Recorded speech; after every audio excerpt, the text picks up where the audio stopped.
اور اس پہاڑ سے پتھر اٹھا کر تیسرے پہاڑ تک لے جائے تو اس کو یہی کرنا چاہیے، یعنی کہ شوہر اس کا مطلب یہ ہے کہ شوہر جو کہے بیوی کو صرف وہی کرنا چاہیے۔ حضرت محمد صلی اللہ علیہ وسلم نے فرمایا کہ جب کوئی مرد اپنی بیوی کو اپنے کام کے لیے بلوائے تو ضرور اس کے پاس آئے، بے شک وہ چولہے پر بیٹھی ہو، کوئی کام ہی کیوں نہ کر رہی ہو، کچھ بھی کر رہی ہو، اگر اسے شوہر بلائے تو اسے شوہر کے پاس جانا چاہیے، چاہے وہ کتنے بھی ضروری کام کر رہی ہو۔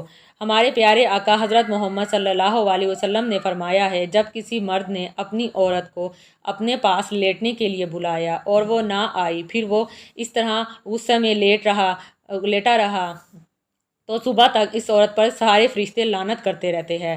اور حضرت محمد صلی اللہ علیہ وسلم نے فرمایا کہ دنیا میں جب کوئی عورت اپنے میاں کو ستاتی ہے، جو حور قیامت میں اس کی بیوی بنے گی، یوں کہتی ہے، تیرا خدا ناز کرے، اس کو مت مستایا کر، تو تیرے پاس مہمان ہے تو تھوڑے ہی دنوں میں تجھ کو چھوڑ کر ہمارے پاس چلا آئے گا۔ اور حضرت محمد صلی اللہ علیہ وسلم نے فرمایا کہ 3 طرح کے آدمی ایسے ہیں جن کی نہ تو نماز قبول ہوتی ہے، نہ کوئی اور نیکی منظور ہوتی ہے۔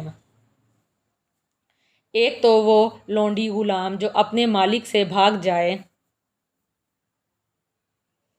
دوسری وہ عورت جس کا شوہر اس سے ناخوش ہو، تیسری وہ جو نشے میں مست ہو۔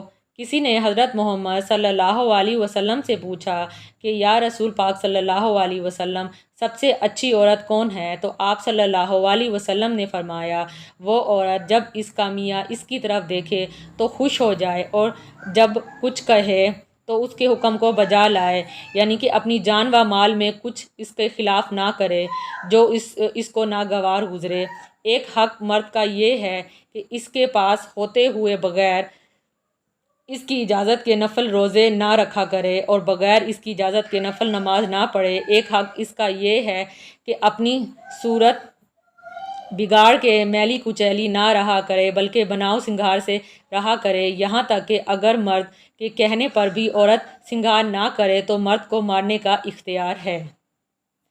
ایک حق یہ ہے کہ بغیر میاں کی اجازت کے گھر سے باہر کہیں نہ جائے، نہ عزیز رشتہ داروں کے گھر، نہ کسی غیر کے گھر، یعنی کہ اگر شوہر نے اجازت نہیں دی ہوئی تو وہ نہ جائے، اور بہت زیادہ اگر ضروری ہو، کوئی فوت بھی ہو جائے تو ایون تب بھی وہ شوہر کی اجازت کے بغیر جو ہے وہ گھر سے باہر نہیں نکل سکتی۔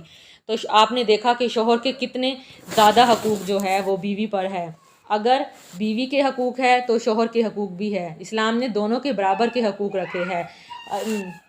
خامند جو حکم کرے وہ پورا کرے، خامند کے لیے تیار ہو، خامند اس کو دیکھ کے خوش ہو جائے، خامند کی اجازت کے بغیر کوئی کام نہ کرے، خامند کی اجازت کے بغیر گھر سے باہر نہ جائے۔ اللہ کے بعد اگر حضرت محمد صلی اللہ علیہ وسلم نے فرمایا، اگر اللہ کے بعد میں کسی کو سجدہ کرنے کی اجازت دیتا تو وہ خامند ہوتا۔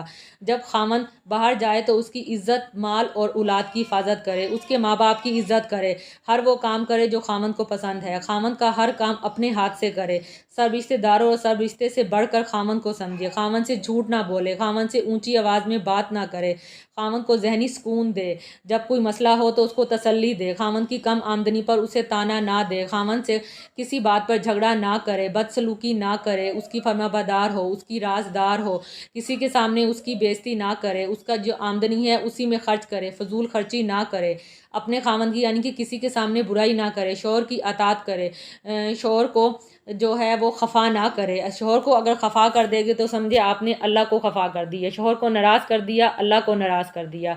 تو اس طرح سے کتنے حقوق ہیں۔ حضرت محمد صلی اللہ علیہ وسلم نے فرمایا، ایک عورت آئی اور کہنے لگی کہ شوہر کا مجھ پر کیا حق ہے؟ تو آپ صلی اللہ علیہ وسلم نے فرمایا کہ اگر شوہر کے پھوڑے نکل آئے، ان میں پیپ ہو، اگر تو اس پیپ کو چوس لے، اس کو یعنی کہ زبان سے چاٹے، تب بھی تو اپنے خامند کا حق ادا نہیں کر سکتی۔ تو اس سے ہمیں پتہ چلتا ہے کہ خامند کے کتنے حقوق ہیں۔ تو آپ سب عورتوں سے میری درخواست ہے جو میری یہ ویڈیو دیکھ رہی ہے، پلیز اپنے شوہروں کے ساتھ اچھا سلوک کرے۔ اگر آپ نے اب تک بدتمیزی کی ہے، ان کے ساتھ اونچی آواز میں بات کی ہے یا وہ سب کچھ کیا ہے جو نہیں کرنا چاہیے تھا، تو پلیز آج سے توبہ کر لے اور آئندہ یہ غلطیاں نہ کرے۔ بے شک میرا اللہ بڑا غفور و رحیم ہے، معاف کرنے والا ہے، وہ آپ کی پچھلی ساری غلطیاں معاف فرما دے گا۔ اپنے شوہر سے بھی معافی مانگے کہ ہم آئندہ ایسی غلطی نہیں کریں گے، آپ کے ساتھ بدتمیزی نہیں کریں گے، جو غلطیاں ہم نے کر دی ہم ان کو دوبارہ نہیں دہرائیں گے۔ شوہر سے دل سے معافی مانگے، اللہ تعالیٰ سے معافی مانگے۔ شوہر جب معاف کر دے گا تو میرا رب بھی بڑا کریم ہے، وہ بھی آپ کو معاف کر دے گا۔ اور اب وہ سارے کام کرے جو میں نے آپ کو اس ویڈیو میں بتائی ہے، تو انشاءاللہ آپ جنتی ہے، جنت کے جس دروازے سے چاہے گی جا سکے گی۔ تو پلیز آپ یہ سب کچھ نہ کریں۔ اگر میری ویڈیو اچھی لگے تو پلیز میری ویڈیو کو اوروں کے ساتھ شیئر کریں۔ اگر کوئی عورت سدھر جائے تو اس سے زیادہ اچھی اور کیا بات ہو سکتی ہے۔ خود بھی یہ ویڈیو دیکھیں اور عورتوں کے ساتھ ضرور اپنے فیملی میں شیئر کریں۔ ویڈیو اچھی لگے تو ویڈیو کو لائک اور چینل کو سبسکرائب کرنا نہ بھولیے گا۔ اپنا خیال رکھیے گا اور دعاؤں میں یاد رکھیے گا۔ اور آپ اپنے خاوند کے ساتھ کیسا سلوک رکھتے ہیں تو پلیز مجھے اب کمنٹ باکس میں ضرور بتائیے گا، یا آپ کا شوہر آپ کے ساتھ کیسا سلوک رکھتا ہے وہ بھی ضرور بتائیے گا۔ اپنا خیال رکھیے گا۔ اللہ حافظ۔